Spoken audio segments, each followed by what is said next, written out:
transportasi nutrisi tadi itu. Juga pembuangan limbah.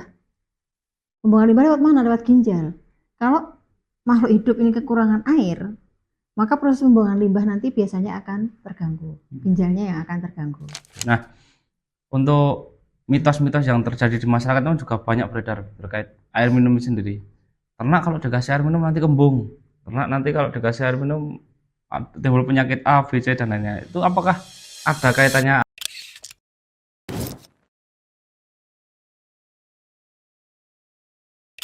Baik, assalamualaikum warahmatullahi wabarakatuh. Kembali lagi bersama podcast Sinatria Farm. Hari ini kita masih di series pakan ya. Jadi kita akan membahas mengenai pakan dan yang lain-lainnya tentang pakan. Tapi untuk hari ini kita akan membahas mengenai air minum. Jadi sebenarnya ternak itu butuh air minum nggak sih? Di kandang itu perlu kita sediakan air minum atau tidak seperti itu. Nanti kita akan bahas bersama Ibu Vita. Jadi kita akan bertanya banyak mengenai pentingnya air minum bagi ternak domba. Baik, selamat pagi Bu Vita, apa kabarnya hari ini? Selamat pagi Bara, alhamdulillah. Alhamdulillah sehat. Nah, untuk hari ini kita tetap melanjutkan series yang sama yaitu mengenai pakan ya Bu. Jadi kita akan membahas mengenai pakan dan pencernaan terutama. Nah, untuk kali ini kita akan membahas mengenai air minum. Sebenarnya seberapa banyak sih kebutuhan air minum domba seperti itu. Nah, banyak peternak di sekitar kita itu kan banyak fokus pakan A, pakan B, pakan mahal, pakan murah. Nah, pakan tinggi protein dan lain-lain. Tapi banyak yang merupakan air minum. Sebenarnya seberapa penting sih Bu air minum itu sendiri dalam organ pencernaan domba?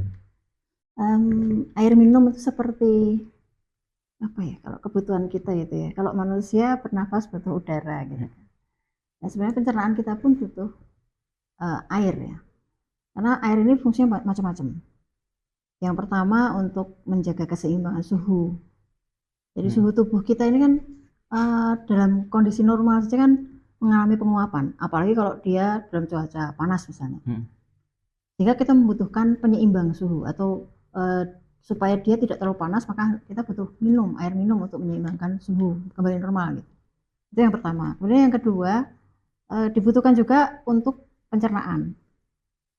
Di dalam rumen, kalau tidak ada air minum, bakterinya bagaimana dia bisa berkembang? Nanti biasanya kalau kekurangan air minum itu cairan di dalam rumen itu lebih pekat, lebih kental. Sehingga nanti dampaknya banyak ya, banyak gangguan fisiologis metabolisme yang biasanya terjadi. Yang ketiga, fungsi air sendiri di dalam tubuh ternak itu membantu ketika proses transportasi nutrisi. Di dalam tubuh kita ini kan berapa persen coba berisi cairan ya kan? Yep. Apa namanya? Darah. Yang dia akan mengantarkan nutrisi ini ke seluruh tubuh. Isi dari darah itu apa? Cair kan? Kalau nggak cair kan ya dia gimana bergerak? Maka fungsi air ini masuk ke dalam tubuh kita ini nanti untuk membantu transportasi nutrisi tadi itu. Juga pembuangan limbah. Pembuangan limbah lewat mana? Lewat ginjal. Kalau makhluk hidup ini kekurangan air, maka proses pembuangan limbah nanti biasanya akan terganggu. Ginjalnya yang akan terganggu. Jadi fungsi-fungsi ini ya, baik itu untuk menstabilkan suhu tubuh, kemudian pencernaan, kemudian membantu transportasi nutrisi. Ini seringkali kayaknya sederhana, tapi penting banget. Apalagi kalau kita bicara tentang apa istilahnya ya, detoksifikasi racun. Ternak ketika makan itu kan kadang-kadang kan nggak tahu ya makanannya ini ya sama dengan kita lah. Betul. Makanan yang kita makan ini atau ternak ketika makan nggak tahu ternyata di situ ada anti nutrisinya atau yang beracun. Refleks pertama kali ternak ketika dia mengkonsumsi makanan yang tidak berguna itu tadi, maka dia mesti akan mengencerkan. Dengan apa ya? Dengan air ya. Makanya fungsi air minum itu penting banget untuk ternak. Nah, tapi kan realitanya ya Bu, banyak peternak yang belum mengerti dan bahkan tidak peduli terkait itu. Banyak peternak yang belum memberi minum kepada ternaknya dan bahkan ya banyak orang yang memiliki idealis bahwa tidak akan saya kasih minum seperti itu. Nah, itu sebenarnya dan mereka dengan dalih saya kasih rumputan sudah mengandung kadar air. Apakah menurut mereka itu sudah cukup? Apakah realitanya itu sudah cukup apa belum? Jadi kita harus membedakan antara air yang ada di dalam sel tanaman, sehingga dia punya kadar air tinggi tadi itu, dengan air yang tersedia secara bebas ya. Kalau ternak misalnya nih, membutuhkan pertama kali ternak makan saja, dia kan makan rumput nih. Masuk ke di sesi yang sebelumnya kan kita bahas nih, di dalam rumen itu nanti yang bekerja, mesin yang bekerja itu siapa namanya? Mikrobia. Nah, mikrobia itu membutuhkan ruang gerak yang nyaman untuk dia melakukan pencernaan.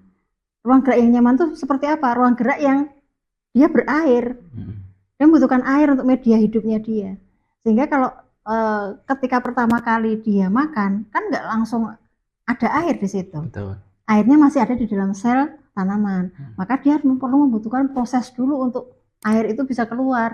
Sehingga dia ya kalau membutuhkan air yang tersedia saat itu, padahal adanya hanya ada di rumput, maka tadi dampaknya biasanya di cairan rumennya menjadi lebih kental. Berbeda antara air yang tersedia di dalam sel dengan air yang tersedia bebas.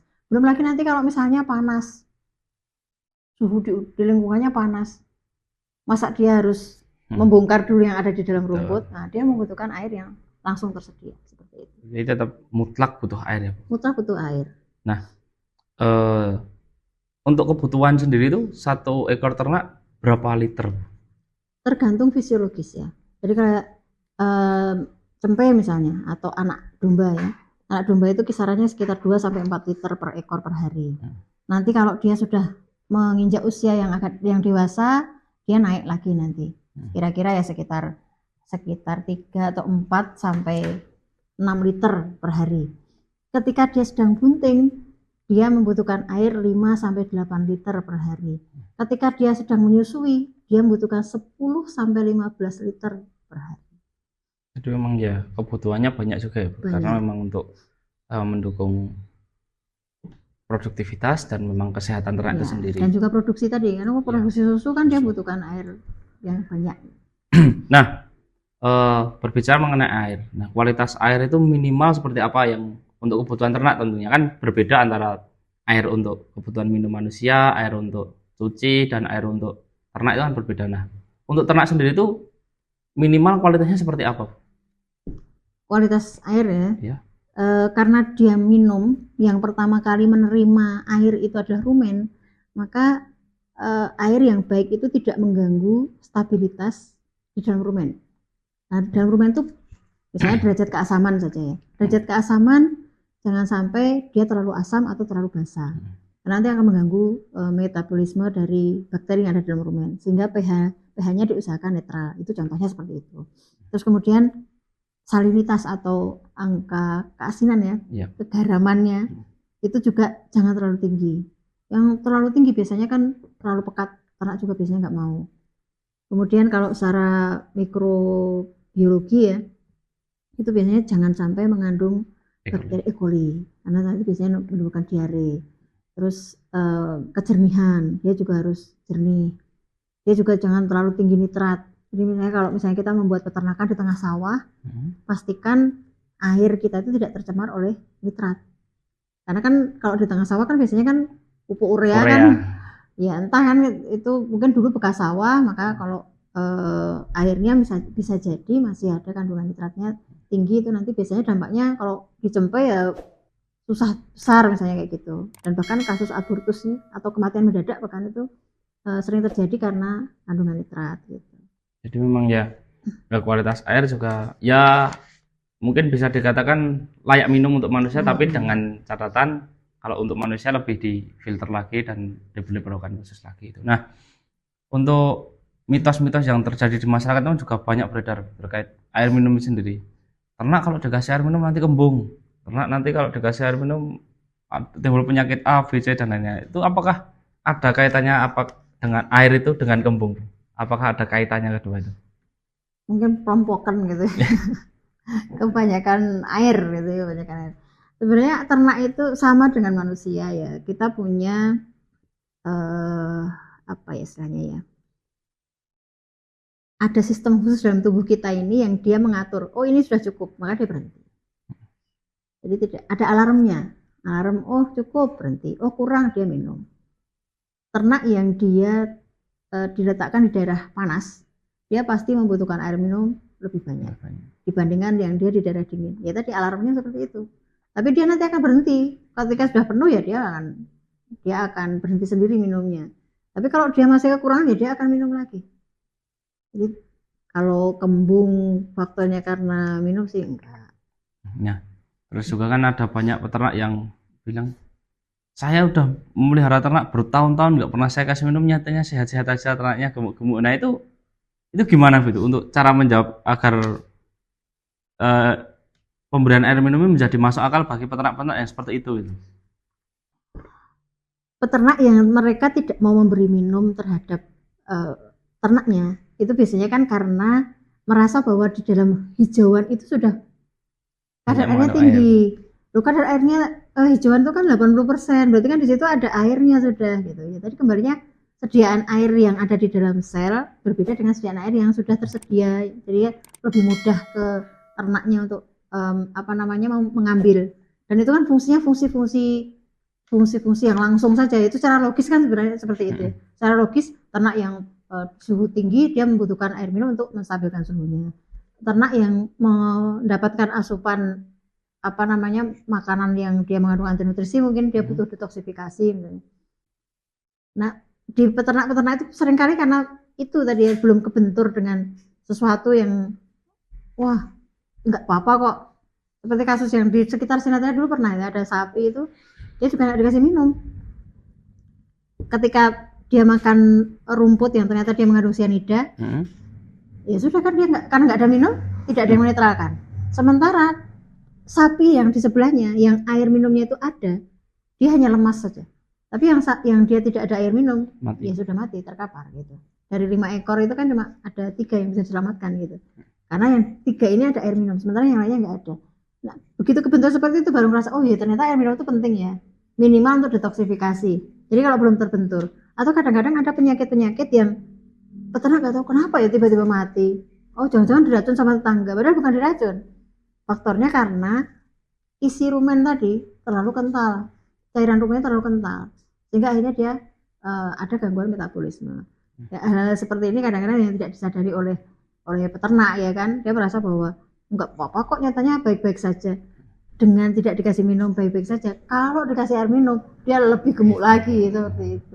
Nah, kalau untuk mungkin teman-teman peternak Ibu ya, untuk memperhatikan ternaknya itu tips atau tanda-tanda ternak itu mengalami dehidrasi atau kekurangan air itu seperti apa Bu? Tanda-tanda yang bisa kita lihat seperti itu.